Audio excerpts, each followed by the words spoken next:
Küçüklüğünden beri Ben kapancısın. sizin en küçüğünüz benim. Tabii. Zor nefes alıyor, yorulmuş Kemal'imiz. Bak şimdi avuz. O değil. Ne yorulma ulan ben yoruldum. Yorulmuşsun, görüyorum orada, kazıyorsun oraları. Bak şu tut fasulye dikiyorum, kabak dikiyorum. Ne edeceksin onları? Onları 95 yaşına gittin. biri yiyecek onlar. Bu şey gibi çalışacak, hamal gibi uşaklar Tamam yiyecek. yiyecekler. Ben Müslüman adamım. Elhamdülillah hakka müminim Müslümanım. Ne zamandan beri galip adam beri. Ne zamana kadar ahı nihayete kadar Müslümanım. Müslüman olduğumu inanmışım, han etmişim. Eşheden la ilahe illallah. Ve eşhedü en Muhammeden abduhu ve resulü.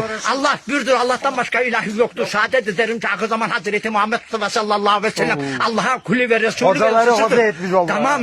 Anlat o desin bakayım. Bir şey biliyor mu? Ancak para ev oldu yapılamaz. Vallahi sana bu yeter.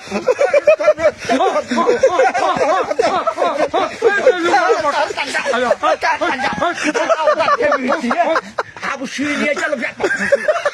Kur'an bilmez, namaz bilmez, bir şey bilmez. Eyvallah. Ne alakayın namaz kılar. Eyvallah.